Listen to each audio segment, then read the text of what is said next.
નમસ્કાર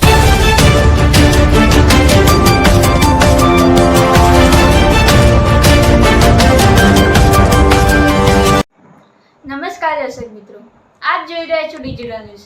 જોઈએ આજના મુખ્ય સમાચાર ફરી એકવાર ડિજિટલ ન્યૂઝ સાથે। પાલનપુરમાં એલસીબીની મોટી કાર્યવાહી, વિદેશી દારૂ સાથે 5.83 લાખનો મુદ્દામાલ ઝડપ્યો। પાલનપુર શહેર પશ્ચિમ પોલીસ સ્ટેશન વિસ્તારમાં એલસીબીની બનાસકાંઠા દ્વારા ગુપ્ત બાતમીના આધારે મોટી કાર્યવાહી હાથ ધરવામાં આવી।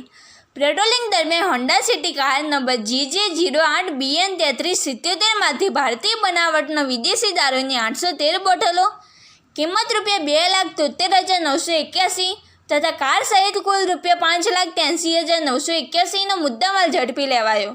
કાર ચાલક હર્ષદ ખાન સહધંધો, ઉંમર 32 વર્ષ, પઠાણ, મૂળ રહેઠાણ પાળી, રાજસ્થાન, દેસુરી તાલુકો ગાણેરાવને સ્થળ પરથી ઝડપી લેવામાં આવ્યો। દારૂ મંગાવનાર તથા ભરાવનાર ઇસમ વિરુદ્ધ કાયદેસરની કાર્યવાહી શરૂ કરવામાં આવી।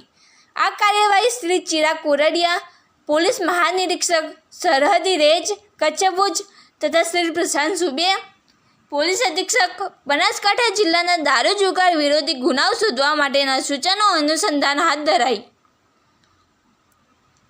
શ્રી એવી Desai, police inspector LCB Banaskantha માર્ગદર્શક હેઠળ એલસીબી ટીમે શ્રીજી પેટ્રોલ પંપ સામે અવતાર પાન પાર્લર નજીક એલિવેટેડ બ્રિજ નીચે આ ઘટનાને અંજામ આપ્યો, જેનો રિપોર્ટ ડિજિટલ ન્યૂઝ એટલા